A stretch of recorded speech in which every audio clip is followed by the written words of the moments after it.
Okay, is the screen visible to you? Shared screen. Yes, sir. Visible. Okay. Then uh, so in mostly when we consider the last session, in the last session we simply considered the turn on methods, triggering methods for the SCR, isn't it? We considered the triggering methods for the SCR. So whenever you are going to consider this triggering, so firstly we should know about this triggering. What is the meaning of the triggering? So the process of making the device conduct is considered to be as the triggering. Okay, so the process of bringing the bringing the semiconductor device from its blocking state to the conducting state is considered to be as the triggering. Okay, so all these turn on methods are simply termed to be as triggering methods. Okay, so these triggering methods, as we considered in the last class, we are going to have different types of triggering methods. All these triggering methods, from where we had considered all these triggering methods, all these triggering methods are going to be considered from the two transistor analogy of the SCR. Okay, so in the two transistor analogy of the SCR, we are going to have some considerations. From that considerations only, we are going to consider these triggering methods. So am I audible? Anyone Yes, sir. respond? Okay, is the screen visible to you clearly? Yes, sir. Okay, so I am continuing. In this case of the triggering methods, so the method of the process of making the SCR turn on is considered to be as the triggering. So these triggering methods are going to be of 5 types. One is going to be the uh, forward voltage triggering, thermal or temperature triggering, radiation or light triggering, dV by dt triggering, and at last you are going to have the gate triggering. Okay, so whenever you are going to consider these uh, whenever you are going to consider these forward voltage triggering, so this forward voltage triggering is going to be the triggering at which the device comes to the conduction whenever the forward voltage applied across the device is equal to the forward breakover voltage. So the voltage applied between the anode and cathode, if its value is equal to VB naught is going to be the forward breakover voltage. In that case, the device comes to the conduction without any external signal. Okay, so this is the simplest method of making the turn on process, but this is not going to be the controlled method. This is not going to be the controlled method. So whenever the forward voltage reaches to the VB naught, the device comes to the conduction. That is forward voltage triggering. Coming to the other, that is going to be the thermal and temperature triggering. So as the holes and electrons concentration at the junctions are going to be reverse bias junctions are going to be high, simply we are going to increase the temperature. As the temperature is going to be increasing, then the leakage current is going to be having a direct relation. So leakage current is going to be increasing. As the leakage current increases, you are going to have a large mobility of electrons. So that makes the device to uh,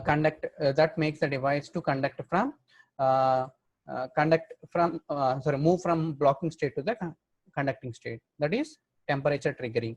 Coming to this light triggering, this light triggering is going to be employed whenever there is a high isolation required. So why the isolation or separation required means, in the case of power electronic devices, the control circuit is provided with milliamps of current. It could be provided with a voltage source of 12 volts or 30 volts like that. But when you are going to consider the potentials connected between the anode and cathode, that could be around thousands of volts, 10,000 volts, 20,000 volts, 50,000 volts like that. So whenever a small fluctuation in the anode and cathode circuit, if it is used from the same circuit, then the highly sensible control circuit is going to be damaged. So to eliminate that, this particular method of triggering is going to be employed, and one requirement for this particular method of triggering is the devices should be of light activated. The devices should be of light activated. So light activated SCRs, light activated triacs, like that. So in that case, simply a required beam of required wavelength is going to be projected onto the device, and the device comes to the conduction. That is in the case of this light triggering. So coming to this dV by dt triggering, what as we considered in the last session, dV by dt triggering is going to be considered whenever the capacitor voltage, whenever the reverse bias junction is provided with either of the charge carriers. So due to this either of the charge carriers, simply the capacitance phenomena exists across the reverse bias junction. So whenever the capacitance is going to be existing across the junction, then in order to increase the current across that particular junction, you are going to have the relation that I is equal to C into dV by dt.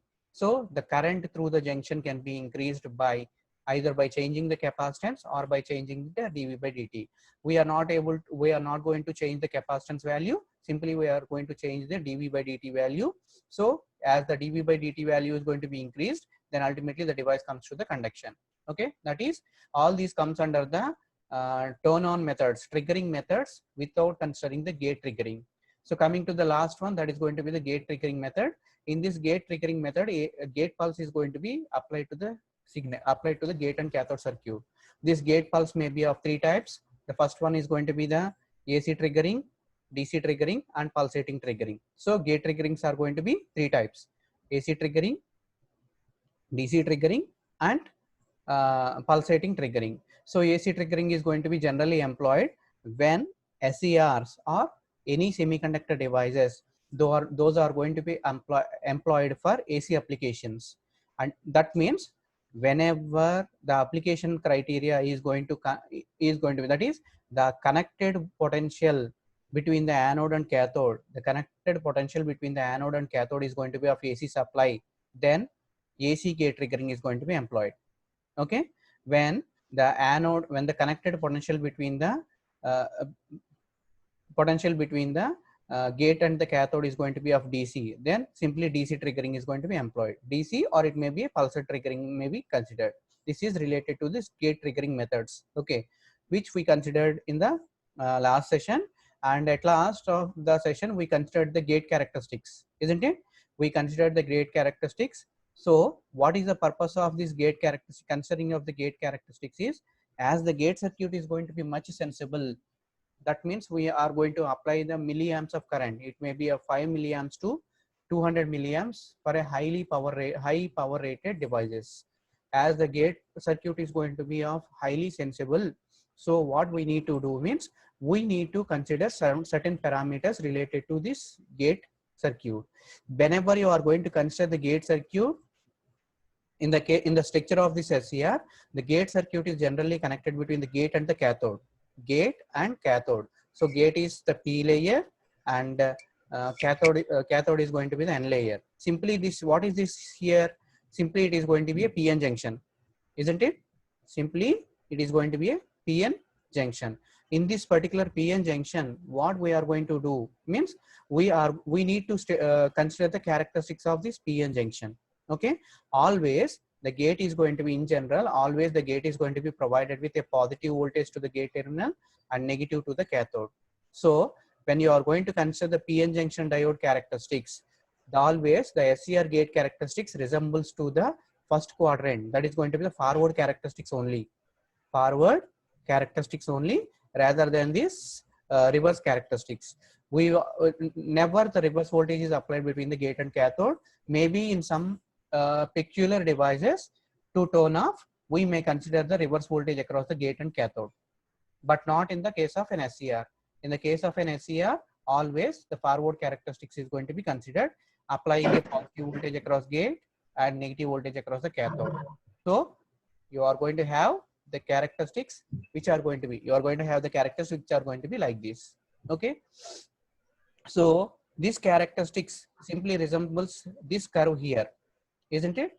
When you are going to consider the characteristics here, the characteristics here resembles a single line provided here to be this. Okay, but when you are going to consider the gate characteristics of SCR, these characteristics are going to be represented in two boundaries.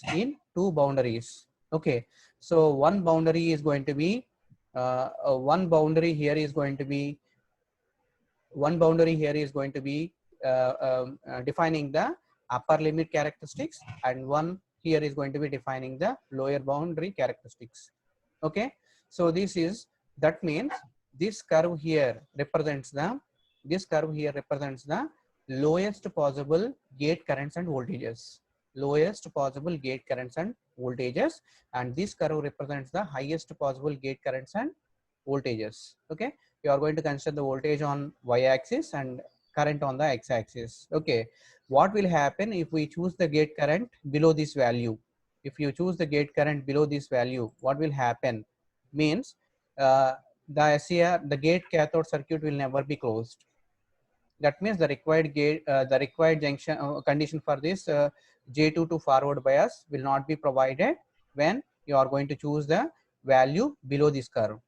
Okay, similarly, if we are going to choose the value beyond this curve, then it leads to the damage of the device. Always the gate voltages and current should be bounded in between these two curves. Okay, along with that, here you are observing a rectangular box provided, isn't it? This rectangular box provided here, defines the minimum gate current and minimum gate voltages, Ig minimum and Vg minimum. Whenever the voltages applied below this value, they will never trigger the gate circuit.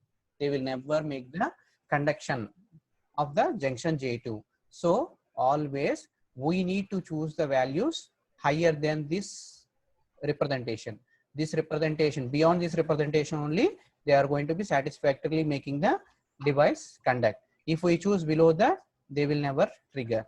Okay, so Ig minimum and Vg minimum are going to be for every semiconductor device. Always the gate voltages are going to be defined to be in minimum values and maximum values. Okay, Ig minimum, suppose it is 5 milliamps. Ig maximum, suppose it is 30 milliamps. Okay, and Vg minimum, suppose it is going to be 0.3 volts, and Vg maximum, suppose it is going to be of 20 volts. Whenever we need to consider the safe operation of the gate drive circuit, always the values are to be chosen in between these two. Okay, so this area, this curve here, you are going to have a vertical curve representing here. This curve is going to be the multiplication of this Vg and Ig at any particular point here. Suppose you are going to consider this particular point here, it represents the corresponding voltage value and the corresponding current value. So this curve here represents the power which is going to be dissipated in the gate circuit. So whenever you are going to consider the gate characteristics, always this curve, the power dissipated should be beyond this particular curve. This curve represents the permitted power dissipation. Okay, if you are going to choose the values of voltages and currents higher values, then the power dissipation is going to be beyond this, which is going to make the device overheated and leads to the damage. So the safe gate drive area can be represented like this. If this point is represented as A, B, C, okay, A, B, C, sorry, this could be A, B, and this could be C, D, E, F. Okay, so if you are going to consider the terminals to be like this, the safe gate drive area is going to be from A to this B, C, C to this D, D to E, and F. This is going to be the safe gate drive area in which the SCR can be turned on successfully without any fault. Okay, so that is going to be related to the gate characteristics what we considered in the last session. Okay, then we need to consider the static dynamic characteristics of the SCR, isn't it? We considered the static characteristics of the SCR. So what is the information that is provided by the static characteristics of SCR? The static characteristics of SCR simply shows the modes of operation of the device, isn't it? Modes of operation of the device, isn't it? Whenever you are going to consider these static characteristics simply gives the information at which the device is at the present state of the device. Either it is going to be forward blocking, either it is going to be forward conducting, or it is going to be in the reverse blocking, isn't it? But it will never give the information at which the device is going to be moving from blocking state to the conducting state, or from conducting state into the blocking state, isn't it? So static characteristic simply gives the state of the device, either conducting state or blocking state or reverse blocking state, isn't it? But it will never give the information. It will never give the information related to the speed at which the device is going to be moving from blocking state to the conducting state. That is, the transient time between these will not be provided by the static characteristics. So in order to know the switching time, in order to know the switching transition of the SCR, we need to consider the dynamic characteristics. Okay, these dynamic characteristics are going to be of two. One is going to be the turn on characteristics, and the other one is going to be the turn off characteristics. These turn on characteristics and turn off characteristics gives the time. This turn on characteristics and turn off characteristics gives the time at which the device is going to be moving. So the transient time of turn on and turn off is going to be defined by this dynamic characteristics of SCR. So number 36, place your mic mute. Okay, so here coming to this one, here you are going to have the turn on characteristics and turn off characteristics. This is going to be measured in terms of turn on, turn off characteristics is going to be measured. That is the time taken by the device to move from blocking state to the conducting state, and from conducting state to the blocking state. Always it is going to be measured in microseconds. Always it is going to be measured in microseconds. So generally the turn on time for an SCR is going to be in terms of 1 microsecond to 4 microseconds. The turn on time for an SCR, typical turn off time for the SCRs is going to be 1 microseconds to 4 microseconds. And coming to the turn off time, it is going to be from 10 microseconds to 20 microseconds, like that, depending upon the conditions. It is going to be, the turn off time is going to be around 10 to 30, 40, like that. That is going to be depending upon the conditions. Okay. So here, whenever you are going to consider this turn on time, the turn on time is going to be divided into 3 parts. Okay. Turn on time is going to be divided into 3 parts. The first part is going to be the delay time. Second one is going to be the rise time, and the third one is going to be the settling time. Okay. Turn off time for an SCR is going to be the sum of delay time, rise time, and spread time. Delay time, rise time, and spread time. Okay. What is this delay time? What is this delay time? The delay time is going to be defined. The delay time is going to be defined as the time instant at which the anode current, at which the gate current reaches 90% of its value, 90% of its value, to the instant at which the anode current reaches 10% of its final value, 10% of its final value. So once again, I am repeating, delay time is defined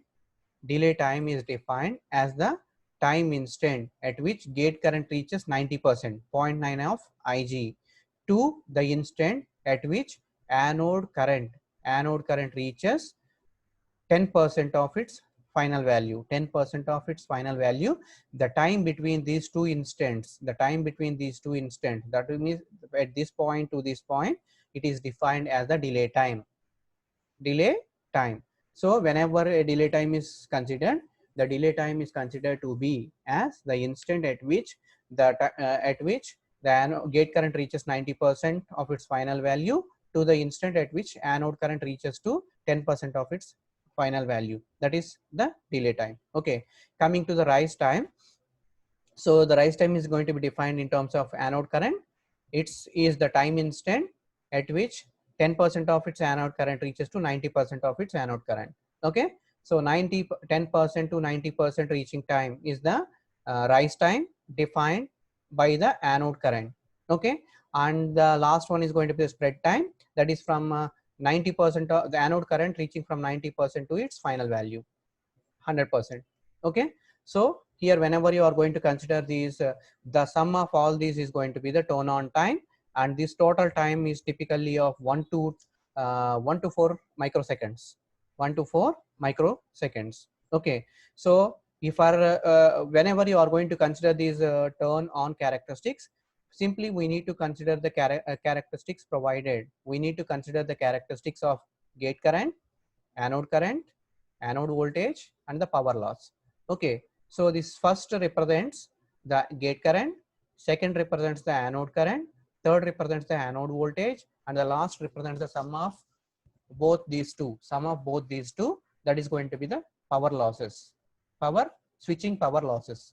Okay, so is the waveform clearly observable?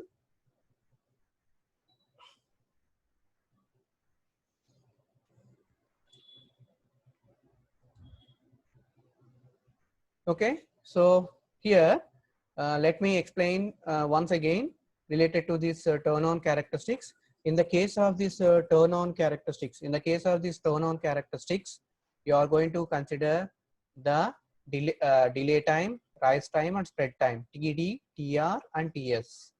TD, TR, and TS. Okay, TD is always defined as the instant at which gate current reaches 90% of its final value to the instant at which anode current reaches to 10% of its final value. That is defined as the delay time. When you are going to consider this rise time, the rise time TR can be defined either by considering the anode current or by considering the anode voltage. Okay, if we are going to consider the anode current, it is defined as the time at which anode current the time at which 10% of anode current to the time taken to reach 90% of the anode current. That is considered in terms of anode current.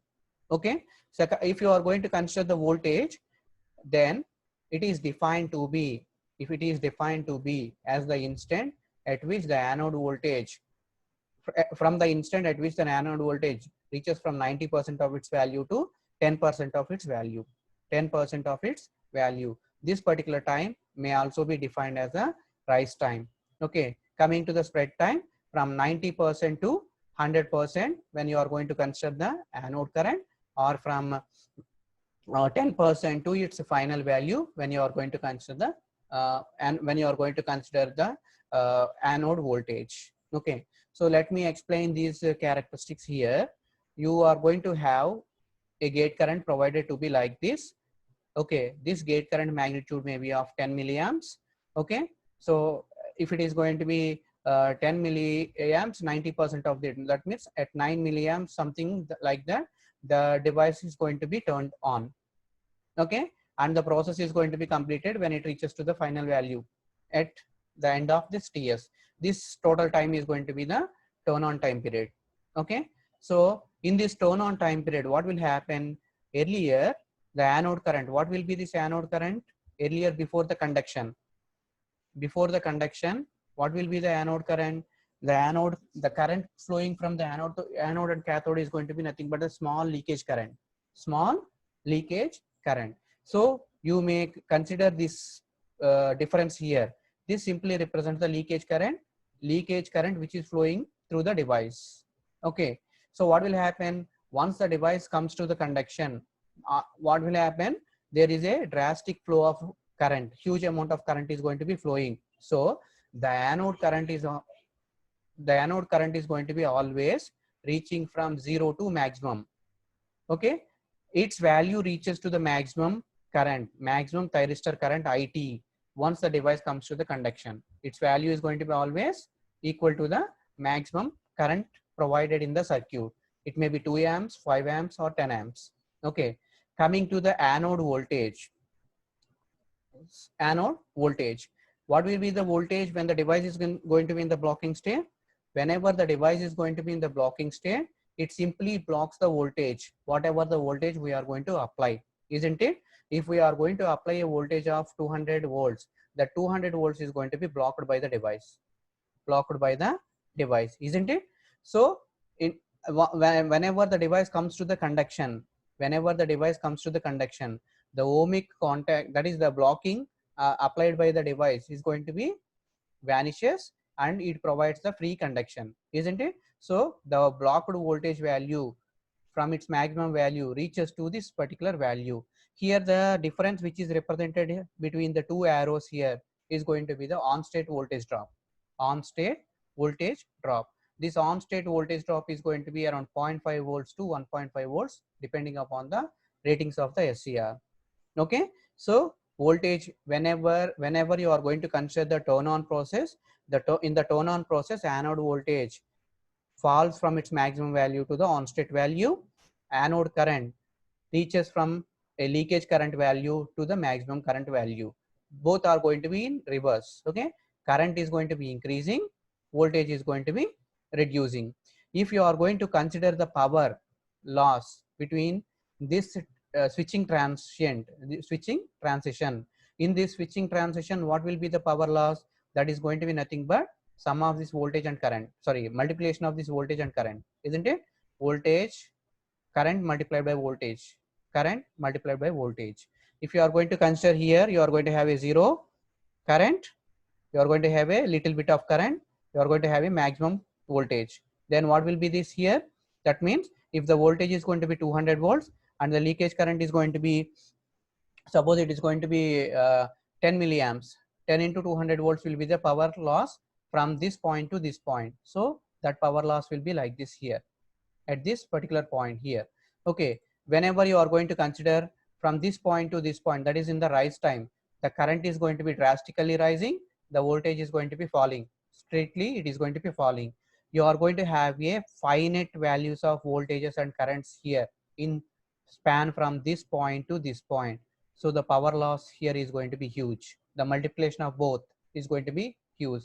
And from this point to this point, you are going to have the voltage, which is going to be the on state value 0.5 into the current. If it is 10 volts, 10 volts into 0.5, 10 sorry, if it is going to be 10 amperes multiplied with this 0.5 volts, that is going to be power loss provided here. Is it clear? After that, once the device is going to be in the on state voltage multiplied with the current, you are going to have a constant power loss across the device, which is going to be always a small value, which is going to be always a small value. So here what we need to observe in this switching characteristics is, here in the case of the switching characteristics, always during the rise time, the power loss is going to be huge, and whenever the device is going to be in the conducting mode, the power loss is going to be negligible. Okay, so whenever the power semiconductor devices are going to be considered, the main advantage of these power semiconductor devices is having a switching major loss in the switching instant. If you are going to consider the total time of to be of 4 microseconds, if you are going to consider the total time of 4 microseconds, then what you are going to have here, this could be somewhere like 1 microsecond, this could be of some 0.5 microsecond. So what will be the remaining time? It could be around 2.5 microseconds. So major power loss is going to be happened in the transition to a time span of 2.5 microseconds. 2.5 microseconds. So that means you are going to have a power loss to a higher extent for a very short time span. For that reason, if the switching frequency is going to be having kilohertz, that means you are going to turn on the device and turn off the device 1000 times, then the switching losses are going to be negligibly small. They are going to be very small as this transition time is going to be less, isn't it? So in general, as the switching time is going to be very small for the SCRs, though we are going to make this SCRs turned on and turn off continuously at a frequency of kilohertz, there will not be any huge power loss in the device, in the converters. Okay, is it clear with this? Okay, in the case of this, whenever we need to consider the turn on characteristics, the turn on characteristics are going to be considered. The turn on characteristics are going to be considered by considering the gate characteristics with respect to time, anode current IT with respect to time, anode voltage VA with respect to the time, and at last the power loss, which is going to be the multiplication of voltage and current with respect to the time. Okay, so the sum from that instant from this point to this point represents the turn on time, which is going to be the sum of delay time, rise time, and spread time. Delay time in general, delay time is considered from 90% of gate value to 10% of the anode current. Rise time is going to be considered from 10% to 90%, and from 90% to its final value, it is going to be the spread time. So the sum of all this is going to be the turn on time period. Okay, that is what stated here in this particular definitions: delay time, rise time, and the last one is going to be the spread time. So in this case of this, sum of all these is going to be nothing but the turn on time. Turn on time is going to be the sum of delay time, rise time, and spread time. It could be in the range from 1 to 4 microseconds. Okay, 1 to 4 microseconds depending upon the anode circuit parameters and gate signal values, gate signal wave shapes. Okay, so this is going to be typically the turn on characteristics. So why we are going to consider this turn on characteristics means, in order to study or in order to identify at which speed the device is going to be having the transition from conducting mode to the blocking mode and blocking mode to the conducting mode, we are going to consider the dynamic characteristics. Okay, then you are going to have the turn off characteristics of the SCR. Turn off characteristics of the SCR. So these two are going to be the dynamic characteristics. One is going to be the turn on characteristic, and the other one is going to be the turn off characteristics. So here, whenever you are going to consider these turn off characteristics, before considering these turn off characteristics, what we need to consider means, we need to know how the device is going to be turned off. How the device is going to be turned off. So for making the device to be turned off, turned off, what is the condition? Is the condition here for making a conducting device to turn off is to bring the current flowing through the device less than the holding current IH, So whenever the current flowing through the device is going to be made less than this holding current value, then the device comes to the blocking state.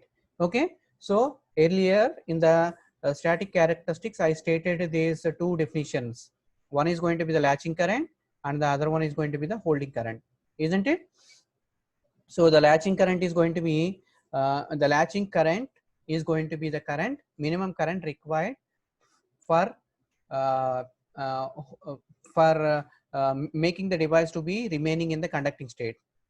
Okay, so that is going to be the latching current value, and coming to the other, that is going to be the holding current value.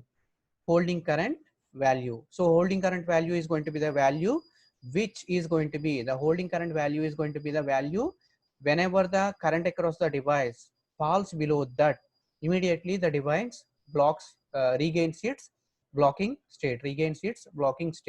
Okay, then how to identify this holding current value and latching current value? Okay, you may get a doubt related to how to identify this holding current value and latching current value. So for this, there is an elementary circuit. From that elementary circuit, we can identify these latching current values and the holding current values. We will consider that in the next session. Okay, up to now, for making the device to turn off, what we need to do means, the preliminary condition is to bring the current less than the holding current value. For bringing the current less than the holding current value, what is going to be done? Either we need to reduce the current flowing through the device,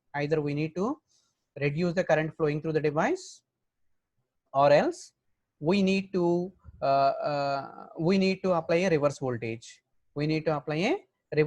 Across the device. In any of the cases, that means either we are going to reduce the current flowing through the device, or else we are going to apply a reverse voltage across the device. Whenever a reverse voltage is applied across the device, then what will happen? the resultant current through the device is going to be reduced. The resultant current through the device is going to be reduced and it regains the blocking state. Okay, so typically the characteristics of turn off characteristics are going to be like this. Turn off characteristics are going to be like this. Okay, in this turn off characteristics, you are same as in the case of turn on characteristics. We are going to consider the anode current. We are going to consider the anode voltage, forward voltage across the device. This curve represents the forward voltage across the device, and this curve represents the current flowing through the device. Current flowing through the device.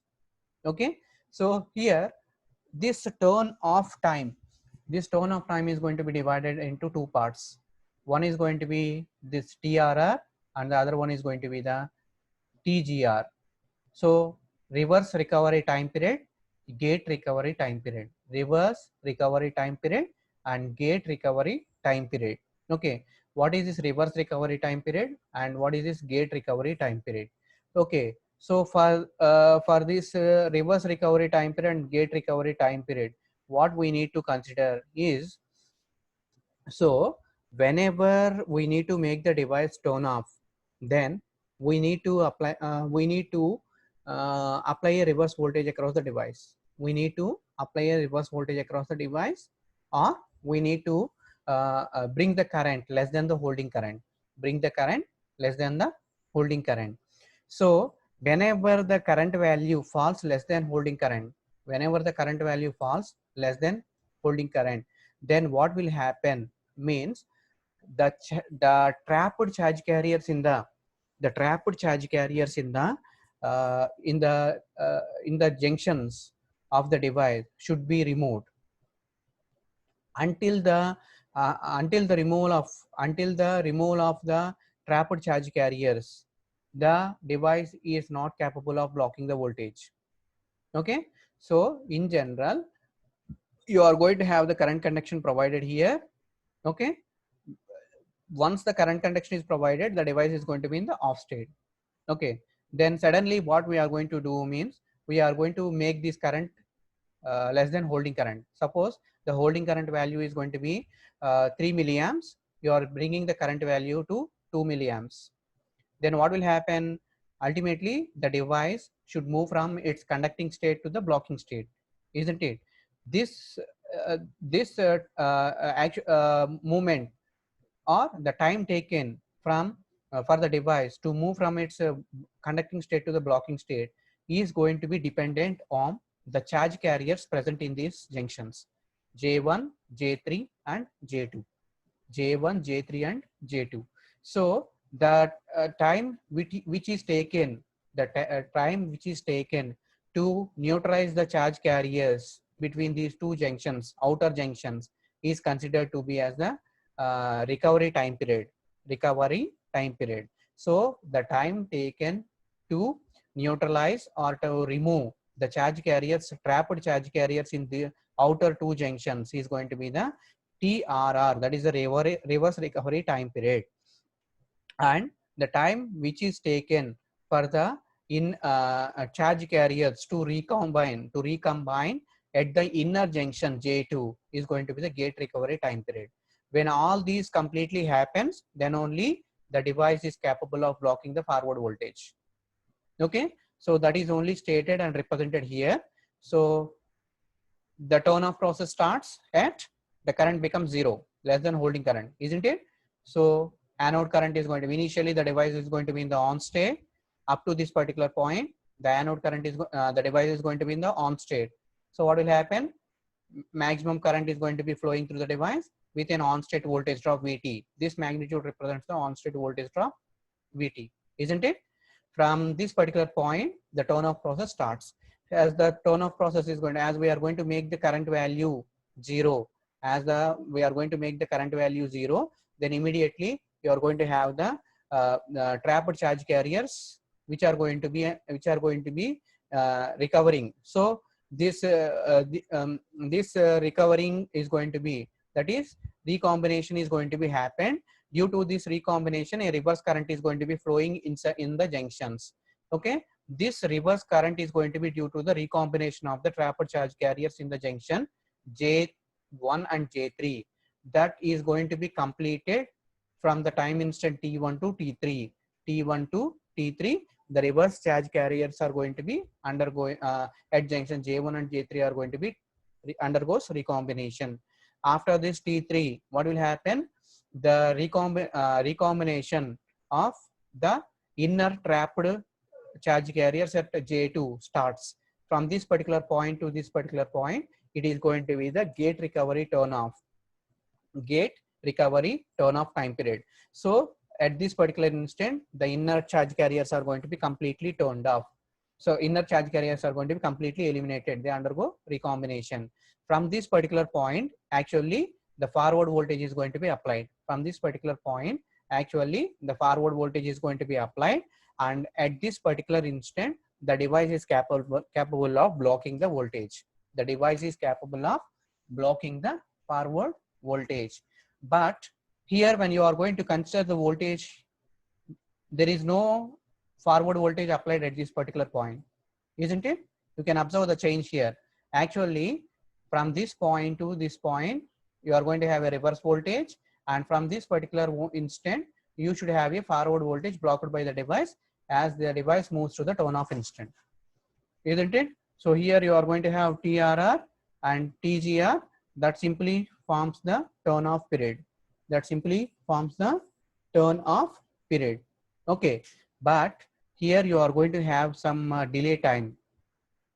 What is the need for this delay time? This is nothing but called as the circuit turn off time. This is nothing but called as the circuit turn off time. What is the need for this circuit turn off time? What is the need for this circuit turn off time means, if a forward voltage is immediately applied after the recombination, then there may be a chance. Of again moving to the conducting state. To eliminate that, we are simply going to eliminate that, a delay time is going to be considered, and that delay time is considered to be as the turn off time. That is considered to be as the circuit turn off time. Here the TQ represents the circuit turn off time, and the instant from this point to this point represents the turn off time of SCR. Okay, so that value is going to be, that turn off time is going to be around 10 to 40 milliseconds. The turn off time is going to be around 10 to 40 milliseconds. Okay, so turn off time is the sum of reverse recovery time and gate recovery time. Reverse recovery time is time taken for the outer junctions to undergo recombination, and the gate recovery time is going to be the time taken for the inner junction to undergo recombination. After the complete elimination of the charge carriers in the junctions, then only the forward voltage is going to be blocked. This is going to be completely related to the turn off characteristics of SCR. Turn off characteristics of SCR. Okay, so this is related to these characteristics. Is there anything doubt related to the turn off characteristics?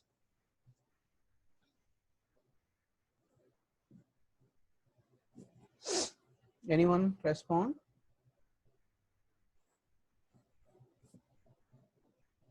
No, sir.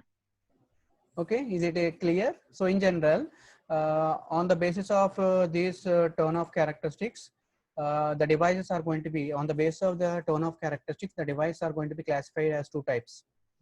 Okay, fast switching devices and slow switching devices. Fast switching devices and slow switching devices. Those are also going to be termed as converter grade devices and inverter grade devices. Okay, so device classification is going to be done as on the basis of turn off time.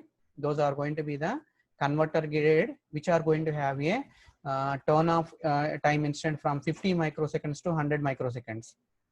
From 50 to 100 microseconds, those are going to be the turn off characters converter grade devices. Okay, then moving to the other, that is going to be the fast switching devices. Those are called as the inverter grade devices. Those are going to be from 0 to 50 microseconds. 0 to 50 microseconds. Okay, so devices are going to be, those devices having 0 to 50 microseconds are going to be the inverter grade devices or fast switching devices, and 50 to 100 or beyond 100, those are going to be the converter grade devices or inverter grade devices. Okay, so then this is related to the dynamic characteristics of the SEM. After that, you are going to have a simply a 2 minutes video related to the power electronic converters which are going to be employed. Okay, you can observe that here in this particular video.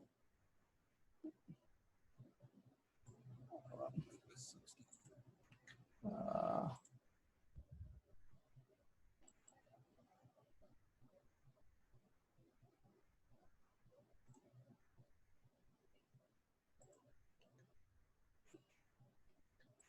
so is it visible?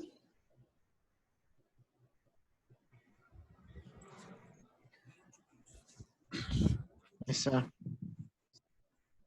Sir,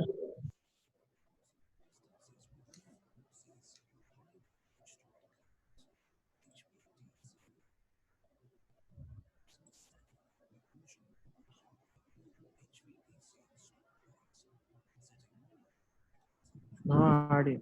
Audio or audio. No audio. Less sound. No audio. Okay, 1 second.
Hello, sir.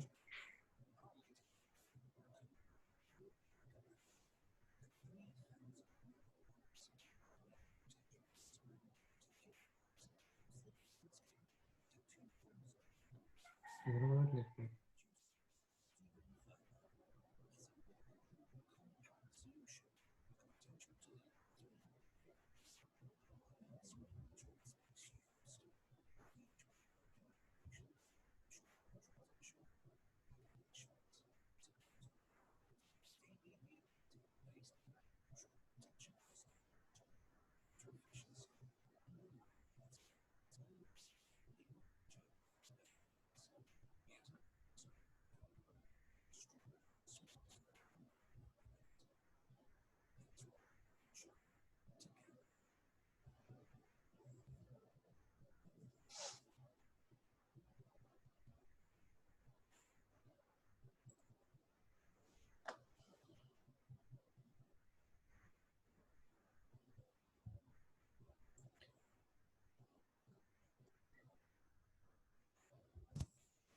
that video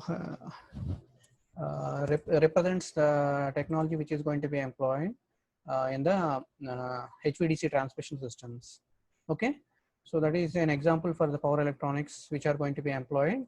And is there anything doubt related to the today's session? Anyone respond?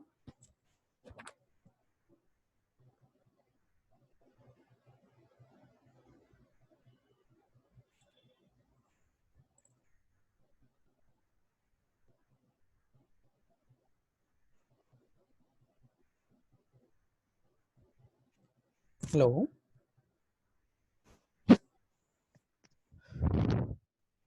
Hello. Am I audible? Yes, sir. So is anything doubt in today's session? No, sir. Okay, so then we will see the remaining topics in the next class, that is on the Monday. So presently I'm ending this meeting. If any doubts are, if you have any doubts, you can simply ask the doubts freely. Okay. Okay, thank you. Thank you, sir. Yes.